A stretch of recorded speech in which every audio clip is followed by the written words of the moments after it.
창세기 15장 6절은 성경 전체를 관통하는 위대한 선언입니다. 아브라함이 여호와를 믿으니 여호와께서 이를 그의 의로 여기시고, 지난 시간에 말씀드린 것처럼 성경의 의는 내 절망을 만나는 것에서 출발합니다. 반대로 사전적인 의미의 의는 내 노력으로 어느 정도의 경지에 이르고, 그리고 도덕적으로, 인격적으로 탁월하고 타인을 위해서 자신을 헌신하는 사람이 사전적 의미의 의인이라고 할 수 있습니다. 근데 성경의 의인은 내 노력과 나의 자아 성취로 도달할 수 있는 게 아니죠. 성경의 의인은 하나님을 믿음으로 살 수밖에 없는 존재라는 것입니다. 그래서 하나님의 존재와 경륜과 하나님의 통치를 믿고 따르는 사람이 의인이라고 한다면, 하나님 이외의 것에는 목숨을 걸지 않습니다. 오직 하나님만이 나의 모든 것을 주장할 수 있고 붙들 수 있고, 나의 모든 환경을 하나님께서 통치하시고 조절하신다. 이것을 믿는 것이 의라는 것입니다. 하나님이 아브라함을 갈대아 우르에서 불러내시고 함께 아브라함과 걸어가는 여행의 파트너로 삼으셨다는 것이죠. 그것이 아브라함 인생 전체에서 하나님이 아브라함을 불러내신 목적이고, 그래서 이 믿음이라는 것은 하나님과 아브라함이 함께 걸어가는 것. 누구든지 하나님을 믿는다는 것은 하나님과 이 여행의 파트너로 함께 걸어가는 것이라는 것이죠. 6절에서 아브라함이 여호와를 믿으니 여호와께서 이를 그의 의로 여기셨다는 선언, 그 앞뒤로 자손의 약속, 땅의 약속이 나옵니다. 5절은 자손의 약속이 나오고 6절, 7절에서는 이제 땅의 약속이 나오고 있습니다. 7절을 보면 나는 이 땅을 네게 주어 소유를 삼게 하려고 너를 갈대아인의 우르에서 이끌어낸 여호와니라. 자, 나는 누구다. 너에게 뭐를 하게 하고 너를 어디로부터 이끌어낸 여호와다. 이 형식은 이제 창세기 15장 7절에서도 나오지만 출애굽기 20장 2절에서도 동일하게 나오는 것입니다. 나는 너를 어디로부터 이끌어낸 누구다. 고대 근동에서 이 종주권 조약이라는 게 있었어요. 이게 뭐냐면 당시의 강대국이 약소국을 보호해주고 그 명목으로 충성을 맹세하는 조약이라는 것이죠. 그러니까 스스로 힘으로 주변국의 위험을 감당할 수 없는 그런 국가를 보호해주는 조약이 종주권 조약이라는 거죠. 근데 이 조약이 담긴 고대 문서들을 보면 하나님이 이스라엘과 맺은, 그리고 아브라함과 맺은 조약과 상당히 유사하다는 것을 발견할 수가 있습니다. 그 시작이 이런 거예요. 나는 누구를 어디로부터 보호해주는 어떤 존재다. 이런 역사적 선이라는 것이죠. 이 선언을 지금 하나님이 하고 있다는 겁니다. 창세기 15장 7절 나는 너를 갈대아인의 우르로부터 이끌어낸 여호와다. 야짜, 이끌어낸 여호와다. 20장 출애굽기 20장 2절을 보면 나는 너를 애굽 땅 종되었던 집으로부터 인도하여 낸 야짜, 네 하나님 여호와다. 갈대아 우르, 이 바벨론의 컨텍스트에서 아브라함을 이끌어내신 분이 하나님이라면 애굽에서 이스라엘 백성들을 끌어낸 분도 똑같은 하나님이시다. 그리고 그분은 당시에 위협이 되는 세계 각국의 열강들로부터, 그리고 그들의 세계로부터 이끌어내서 구원해서 새로운 세계로 인도하여 들이시는 분이시다. 그리고 하나님은 자기 스스로 이 조약을 체결하고 계신다는 겁니다. 그럼 왜? 질문을 해볼 수 있죠. 왜 하나님은 멀쩡하게 잘 살고 있는 사람들을 밖으로 이끌어내셨는가? 우리는 이스라엘 백성들은 애굽에서 그럭저럭 잘 살고 있었고 갈대아 우르에서도 아브라함이 나름 나쁘지 않게 그냥 살아가고 있었습니다. 그런데 왜 우리를 전혀 다른 방식의 세계로 이끌어내셨냐라는 질문이죠. 그 목적은 이 땅을 너에게 주어 소유를 삼게 하려고. 그 8절을 보면 그가 이르되 주 여호와여 내가 이 땅을 소유로 받을 것을 무엇으로 알리이까. 6절에서는 아브라함은 하늘의 별과 같은 자손을 주신다고 했을 때 하나님을 믿었다라고 나오고 있습니다. 근데 다시 하나님이 땅의 약속을 하셨는데 아브라함이 또다시 약간 좀 미심쩍은 질문을 하고 있어요. 무슨 의미일까요? 이 땅을 소유로 받을 것을 무엇으로 알리까? 왜 이런 질문을 하고 있을까라는 것이죠. 중간 살짝 건너뛰고 15장 뒷부분을 한번 보겠습니다. 18절을 보면 7절하고 조금 그 뉘앙스의 차이가 있죠. 하나님이 아브라함에게 내가 이 땅을 너에게 소유로 삼게 하겠다라는 약속을 했는데 18절에는 어떻게 나와 있습니까? 18절에는 여호와께서 아브라함과 더불어 언약을 세워 이르시되 내가 이 땅을 애굽 강에서부터 그 큰 강 유브라데까지 누구에게 주노니? 네 자손에게 준다. 앞에는 7절에서는 누구한테? 이 땅을 너에게 주어라고 약속했죠. 그러니까 하나님이 말을 바꾸신 걸까? 이런 질문을 해볼 수 있습니다. 너에게 준다라고 했는데 아브라함이 약간 좀 의문을 표하니까 하나님이 말을 바꿔서 너의 자손에게 준다 이렇게 약속을 하신 걸까요? 자식을 통해서 이루어질 약속, 그러니까 400년 후에 이루어질 약속이 땅의 약속이라면 아브라함에게 자손을 통해서 하나님이 이 땅을 주시겠다는 약속, 자손의 약속은 당장 아브라함에서부터 시작되어야 될 약속입니다. 땅과 자손의 약속은 결국은 이루어졌어요. 지금 시점에서 보면 결국은 이루어졌습니다. 자손은 아브라함에게 이삭을 주심으로부터 시작되잖아요. 그런데 땅은 400년 후에 야곱의 자손들을 통해서 실현된다는 거예요. 여기에서 우리가 하나님의 그 약속을 이루시는 그 타이밍을 기다리는 원리를 발견할 수 있다는 거예요. 하나님이 하신 약속은 즉시 이루어질 때도 있지만 시간을 두고 하나씩 이루어지는 것도 있다는 것이죠. 하나님이 땅의 약속은 지금 당장 아브라함에게 가나안 땅을 완전한 소유로 주신 것이 아니라 4대, 그러니까 한 제너레이션을 100년으로 계산을 했을 때 400년이 흐른 다음에 하나님이 이 땅을 완전히 이스라엘에게 주셨다는 거예요. 그리고 지금 당장은 이 약속을 우리가 볼 수 없지만 출애굽기를 넘어가 보고 모세오경을 통해서 우리가 전체적으로 본다면 하나님의 이 약속이 결국은 이루어졌다는 것을 알 수 있습니다. 예수님이 부활하시고 승천하시면서 내가 다시 오겠다고 하신 그 재림의 약속은 아직 이루어지지 않았어요. 2000년이 지났는데 아직 이루어지지 않았어요. 근데 성경의 이 약속이 성취되는 원리를 우리가 보고 있으면 예수님이 우리에게 다시 오시겠다는 그 재림의 약속도 언젠가는 성취될 것이다라는 걸 알 수 있죠. 약속은 더디지만 반드시 성취된다. 그러면 하나님의 시간을 기다릴 수 있는 인내가 우리에게 필요하다는 것이죠. 13절에서 16절까지는 땅의 약속이 이루어지는 구체적인 시기도 언급되어 있습니다.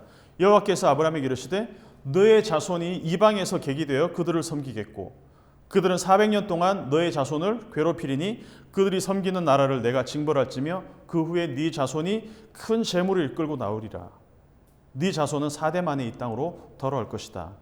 자, 지금 모세를 통해서 창세기 15장의 이야기를 듣고 있는 처음의 독자, 이 immediate audience가 누굴까요?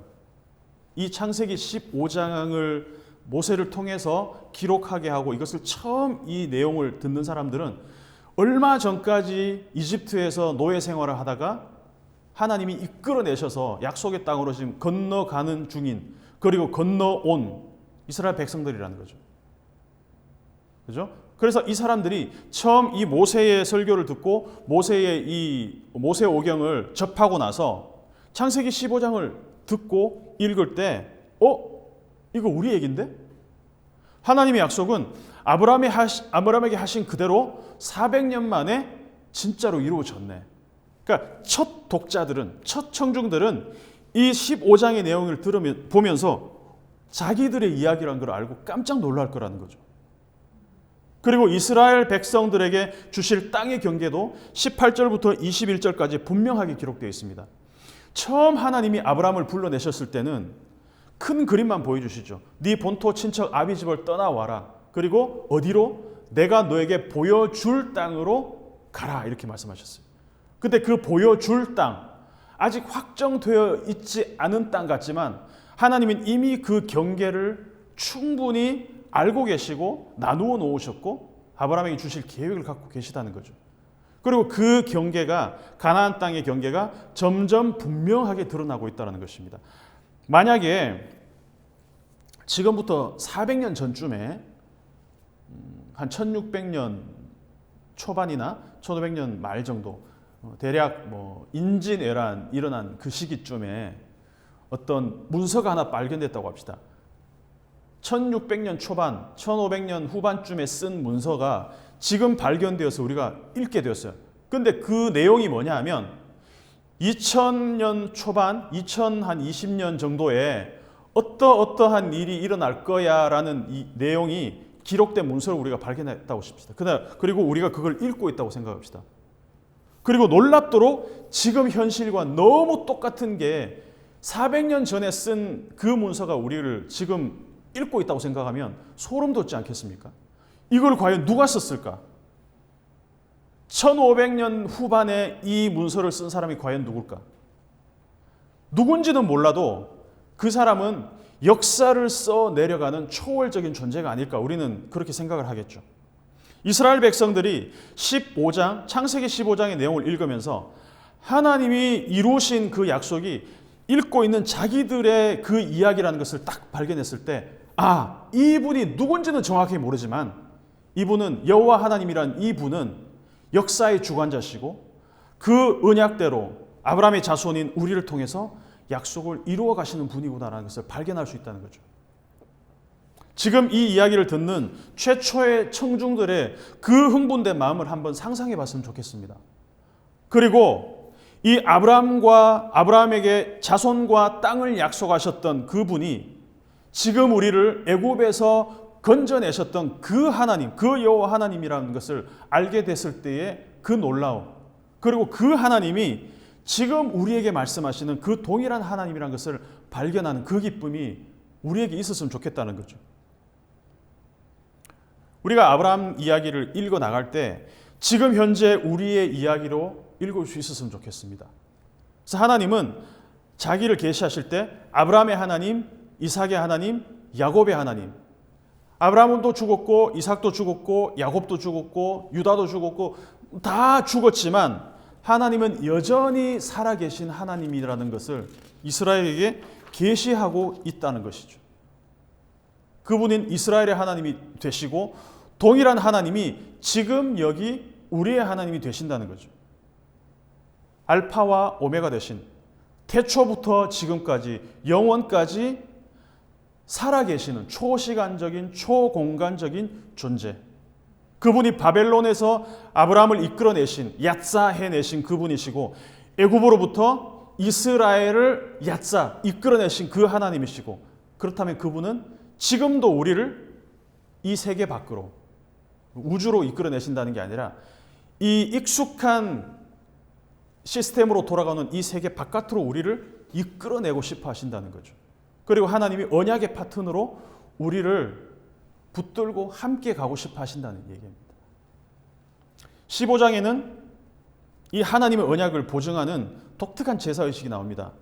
9절에서 11절까지인데 이 의식은 나중에 예레미야에서도 나옵니다. 간단하게 말하면 이런 거죠. 3년 된 암소, 3년 된 암염소, 순양, 산비둘기, 집비둘기 새끼를 갖고 와서 새만 빼고 전부 가운데를 쪼갭니다. 짐승을 가운데로 쪼갠 의식, 메시지는 이런 겁니다. 이 언약을 맺은 당사자가 누구든지 이 언약의 조항을 깨는 자는 이 쪼개진 짐승처럼 저주를 받을 것이다. 누구든지 언약을 깨는 자는. 이 의식을 우리가 한번 찾아보도록 하겠습니다. 예레미야 34장입니다. 예레미야 34장을 보면 비슷한 의식이 나오고 있습니다. 한번 찾아서 우리 같이 한번 읽어보도록 할게요. 예레미야 34장 18절에서 22절까지 같이 보겠습니다. 18절부터 송아지를 둘로 쪼개고 그 두 조각 사이로 지나매 내 앞에 언약을 맺었으나 그 말을 실행하지 아니하여 내 계약을 어긴 그들을 곧 송아지 두 조각 사이로 지난 유다 고관들과 예루살렘 고관들과 내시들과 제사장들과 그 땅 모든 백성을 내가 그들의 원수의 손과 그들의 생명을 찾는 자의 손에 넘기리니 그들의 시체가 공중의 새와 땅의 짐승의 먹이가 될 것이며 또 내가 유다의 시드기야 왕과 그의 고관들을 그의 원수의 손과 그의 생명을 찾는 자의 손과 너희에게서 떠나간 바벨론 왕의 군대의 손에 넘기리라. 여기까지 보겠습니다. 비슷하죠? 돌로 쪼갠 그 짐승 사이로 그 지나가는 사람은 하나님의 저주를 받은 사람. 이 기괴하고 무시무시한 의식의 의미를 아브라함이 알았는지는 모르겠지만 이걸 지금 경험하고 나니까 그날 밤에 아브라함이 두려움에 사로잡혔습니다. 왜 아이들이 놀라거나 두려운 장면을 딱 보고 나면, 무서운 영화를 보고 나면 잘 때 이렇게 아이들이 경기 일으킬 때가 있잖아요. 무서운 꿈 꿀 때가 있잖아요. 아브라함도 지금 이런 짐승들을 반으로 쪼개는 굉장히 좀 무서운 의식을 딱 본 잔상이 남아 있었는지도 몰라요. 그래서 12절을 보면 아브라함이 깊은 잠에 든 후에 큰 흑암과 두려움이 임했다라고 나와 있습니다. 13절부터 16절은 앞으로 아브라함의 자손들이 겪게 될 일들에 대한 예언입니다. 4대에 걸쳐서 400년간 겪게 될 애굽의 종살이, 그런 애굽을 하나님이 징벌하시고 이스라엘 자손들을 하나님이 직접 이끌어내실 것이라는 예언을 하고 있습니다. 아까도 말씀드렸듯이 이 하나님이 이끌어내신 이 야짜라는 표현이 5절에서 밖으로 나갔다라고 쓰여 있고 7절에도 이끌어냈다라고 쓰여 있고 14절에도 이끌고 나오다, 여기서 동일한 야짜가 쓰이고 있다는 것이죠. 전부 주어가 뭡니까? 누굽니까? 하나님이 이끌어내신다는 것이죠. 아브라함 스스로, 이스라엘 자손들 스스로가 나올 수 없다는 겁니다. 이 세계는 벗어날 수 없는 세계라는 거예요. 스스로의 힘으로는. 하나님이 데리고 밖으로 나오셔야 한다. 왜 그렇습니까? 하나님이 이끌어내지 않으면 인류 스스로는, 인간 스스로는 절대로 이 세계를 벗어날 수가 없다는 거죠. 쇼생크 탈출이라는 영화 보면은 그 감옥이라는 환경 가운데서, 쇼생크 감옥 가운데서 모두가 그 감옥 안에 살아가는 죄수들인데 이 세계 안에서 그냥 주는 밥 먹고 조금 더 나은 환경 안에서 좀 살아가는 것이 이 사람들의 목적이고 그 안에서 순응하고 살아가는데, 한 사람은 20년이 넘는 시간 동안 벽을 조금씩 뚫어가면서 이 감옥을 나올 궁리를 하고 있었다는 겁니다. 그리고 마침내 바깥으로 나오게 됩니다. 탈옥을 합니다. 어쩌면 우리가 이 세계에 길들여져 살아가는 이 쇼생크 감옥의 죄수들과 같은 모습일지도 모른다는 생각을 좀 해봤습니다. 이 세계는 주어진 체계와 규칙 안에 갇힌 세계죠. 애국과 같고 바벨론과 같고 지금 우리가 살아가는 사회와 똑같습니다. 이 주인공 앤디가 쇼생크 감옥의 벽을 뚫고 감옥 바깥으로 나온 것처럼 하나님은 지금 우리에게 익숙해져 버린 이 세계 바깥으로 나오기를 원하신다는 것입니다. 이 영화와 우리 현실의 차이가 있습니다. 영화에서는 주인공이 자기 힘으로 망치로 벽을 깨고 뚫어서 바깥으로 나왔다면, 이 성경의 이야기는 하나님이 밖으로 데리고 나와 주셔야 된다는 겁니다. 내 힘으로는 불가능하다는 것이죠. 그런데 우리는 우리가 아는 세계, 바깥 세계를 원하지 않는다는 거예요. 그런 세계가 있다는 것을 우리는 알지도 못하고 경험하지도 못했고 나오고 싶다라는 생각도 못하고 있다는 것이죠. 왜냐하면 이 세계는 우리 눈으로 보이는 세계가 아니라는 거예요. 현상으로 우리가 볼 수 있는, 인지할 수 있는 세계가 아니라는 것입니다. 그래서 하나님이 우리의 눈을 열어주셔야 볼 수 있는 세계고, 우리의 귀를 열어주셔야 우리가 볼 수 있는 세계라는 것이죠. 눈이 있다고 보는 것이 아니고 귀가 있다고 들을 수 있는 세계가 아니라는 것이죠. 물리적으로 현상적 시각이 아니라 본질을 보는 눈, 그게 바로 15장 1절에 나오는 그 환상, 이 하존의 세계라는 거예요. 이 본질을 볼 수 있는 세계가 열려야 된다는, 이건 하나님이 열려주셔야 됩니다. 이 눈이 열리면 이 성경에 있는 이 글자, 이 활자들이 그냥 글자가 아니라 이 안에 새겨진 하나님의 세계를 볼 수 있는 눈이 열린다는 거예요. 그게 바로 이상을 볼 수 있는 눈을 하나님이 열어주셔야 돼요. 그것이 바로 계시로 우리에게 임하여야 된다는 것입니다. 그 쇼생크 감옥에 수감된 사람들의 유일한 낙은 주어진 환경에 순응하고 그냥 맥주 한 잔 더 얻어 마시고 무탈하게 살아남는 것. 오직 생존이 유일한 목적입니다. 그들이 아는 유일한 세계가 바로 그겁니다. 근데 감히 벽을 뚫고 감옥 밖으로 나갈 수 있다라는 생각을 하지도 못하고 살아간다는 것이죠. 설국열차라는 영화도 똑같은 원리인 것 같습니다. 그 열차에 타고 있던 사람들의 유일한 목표는 뭐였습니까? 꼬리칸에서 앞칸으로 이동하는 것뿐이었습니다. 왜 그렇죠? 그 앞칸밖에는 몰랐으니까. 앞칸보다 더 앞칸, 머리칸까지 가는 것이 이들의 인생의 유일한 목적이었습니다. 꼬리칸을 벗어나 앞칸으로 이동해야 더 나은 삶, 더 풍요로운 먹거리, 더 행복한 미래가 열릴 거라고 생각했기 때문이죠. 더 쾌적한 환경이 우리의 삶을 풍요롭게 해줄 수 있다고 믿으니까 그 열차, 그 궤도 안에서 밖으로 나갈 생각은 엄두도 하지 못하고 그냥 오직 앞칸으로 갈 생각밖에 못했다는 거죠. 근데 그 영화를 보면 잘 아는 장면인 것처럼 주인공 송강호 씨가 그런 얘기를 하죠. 남궁민수라는 역할인데 앞칸으로 이동하는 것 대신에 연문을 열고 싶어 했다는 것이죠. 그 대사가 기억납니다. 이 연문이 하도 안 열어서 이게 벽처럼 느껴지지만 사실 이게 벽이 아니고 문이라는 것이죠. 그리고 그 연문을 열고 나가자는 겁니다. 근데 모두가 어떻게 생각할까요? 이 연문을 열고 나가면 저 눈 때문에 우리는 다 죽고 말 거야. 이 멈추지 않는 열차 궤도에서 그 안에서 앞칸으로 이동하는 것만이 이들이 알고 있는 유일한 세계였다는 것이죠. 그 루틴을 끝낼 수 있는 유일한 길은 연문을 열고 밖으로 나가는 것이죠. 하나님을 떠난 인류가 할 수 있는 유일한 구원은 스스로 하늘에 닿는 탑을 쌓는 것밖에 없다는 겁니다. 하늘에까지 계속 닿으려는 그 노력들. 근데 이 노력은 절대로 성공할 수가 없습니다. 왜냐하면 그렇게 물리적으로 올라간다고 하늘에까지 닿을 수가 없기 때문이죠. 하늘에까지 닿고 이름을 내는 것, 내 구원을 내가 이루는 것. 그런데 연문이 열리고 누군가 나를 완전히 다른 세계로 이끌어낼 때 나가면 죽을 줄 알았는데 이 탑의 건설이 멈추면 죽을 줄 알았는데 오히려 그 세계가 나를 죽음이 아닌 생명의 공간이 된다는 것을 우리에게 보여줄 때 우리는 전혀 다른 세계를 경험하게 된다는 것입니다. 알이 알로 멈추어 있으면 절대로 생명으로 나갈 수가 없겠죠. 알이 깨어졌을 때 생명이 될 수 있다는 것입니다. 근데 그게 깨어지면 우리는 죽는다라고 생각을 합니다.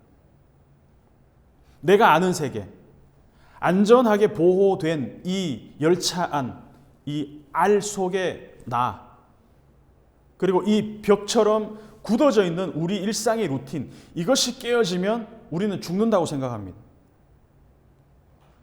이 애굽의 노예 생활, 이 생활을 벗어나면 우리는 끝난다라고 생각합니다. 갈대아 우르, 그 바벨론의 그 삶의 루틴들을 따라가는 것, 여기에서 벗어나면 죽을 수밖에 없다라고 생각하는데 하나님은 그 모든 환경으로부터 불러내신다는 거예요. 그 익숙한 체계와 조직 가운데서 우리를 새로운 세계로 불러내신다는 거죠. 왜? 하나님이 창세기 1장부터 만드신 그 완벽한 창조의 현장으로 우리를 불러내셔서 새롭게 창조의 패턴으로 우리를 세우시기 원해서 그렇다는 것이죠. 사사기를 보면 사람은 참 지독하게도 바뀌지 않는다는 것을 볼 수 있습니다. 이웃 나라의 침공을 받습니다. 그러고 나서 막 또 부르짖어요. 못 살겠다, 죽겠다. 그러면 하나님이 사사를 보내셔서 이스라엘을 구원해 내십니다. 그러면 또 잊어버리고 죄악을 또 저지르고 자기 눈에, 자기 소견에 오른 대로 막 또 살아갑니다. 그러면 하나님이 또 이웃 나라들을 통해서 막 또 징계를 하시고 또 이렇게 징벌을 하시면, 그러면 이스라엘 사람들이 또 죽겠다고 구원해달라고 난리를 칩니다. 그러면 하나님이 또 사사를 보내셔서 구원해 내십니다. 이게 계속 반복적으로 나타나요. 사사기에 사사가 여러 명 바뀝니다. 근데 사람들은 바뀌지 않아요. 언약을 어기고 또 침략당하고 죽겠다고 부르짖고 하나님은 또 구원하시고, 이 반복되는 루틴, 이스라엘의 얘기가 아니고 우리의 이야기라는 것입니다. 그럼에도 불구하고 성경의 하나님은 언약 관계로 불러내신 자기 백성을 끝까지 책임지시다라는 거죠. 우리가 맺는 계약과 우리가 맺는 어떤 약속들과 하나님의 백성과 맺으신 약속에 결정적인 차이가 여기 있다는 것입니다. 그것을 보여주기 위해서 14장에서 어떤 장면이 나왔습니까? 이 계약을 맺은 고대 근동의 나라들끼리 전쟁을 벌이는 장면이 나오잖아요. 어제 우리가 섬기겠다고 했지만 오늘 그 나라를 배반해서 침략할 수도 있는 이 불안정한 동맹, 불안정한 이 트레이디, 이 동맹이 이 세상의 연합이라면 이익에 따라서 섬기던 나라도 뒤통수 때릴 수 있고 어제의 적도 오늘의 동맹이 될 수 있는 것이 이 세계가 오늘의 이 불안정한 연합이라면, 그리고 14장이 그 불완전한 인간의 세계를 보여준다면 15장은 하나님이 맺으시는 동맹, 하나님이 맺으시는 이 언약과 약속, 이 영원한 약속, 영원한 언약을 우리에게 보여준다는 것입니다. 18절에 보면 그날에 여호와께서 아브라함과 더불어 언약을 세워 이르시되, 17절을 보면 쪼갠 고기 사이로 횃불 하나가 지나갑니다. 이 횃불은 하나님의 임재의 상징이죠. 언약을 깨는 쪽은 언제나 이스라엘이고 언제나 언약 백성들이었습니다. 근데 저주를 받는 것은 횃불이 지나간 하나님이 저주를 받으셨다는 것입니다. 내가 커버넌트 브레이커인데, 언약을 파괴하는 것은 나인데 왜 하나님이 저주를 받으셔야 되나? 내 죄 때문에 왜 예수님이 저주를 받고 내 죄 때문에 왜 예수님이 십자가에서 죽으셔야 됐나? 언약의 영원성 때문입니다. 이 언약은 언제든지 이익에 따라 끊을 수도 있고 맺을 수도 있는 창세기 14장의 동맹국들 간의 그런 계약과는 차원이 다른 언약이라는 것입니다. 일시적이고 불안정하고 위태위태한 언약이 아니라 이거는 한 번 체결된 언약은 결코 깨어지지 않는 영원한 언약이기 때문에 그렇습니다. 그리고 이 언약은 생명으로 묶여져 있습니다. 부모와 자식이 생명으로 묶여 있는 것과 같습니다. 모든 자녀가 다 출세하고 성공해도 한 명의 자녀만 아프고 실패한다고 한다면 그 부모는 그 자식 때문에 잠을 이루지 못합니다. 그 삶에서 평강을 잃어버립니다. 이것이 바로 생명으로 묶인 관계입니다. 아브라함 이야기는 우리의 이야기로 읽어야 합니다. 하나님이 언약으로 묶어버린 관계는 이 이익에 따라서 언제든지 끊어질 수 있는 불안한 동맹, 위태로운 관계가 아니라 영원히 포기하지 않는 하나님의 신실하심으로 묶여 있다는 것을 기억하시기 바라겠습니다. 그리고 이 아브라함의 여행이 우리의 여행이 되기를 진심으로 축복합니다.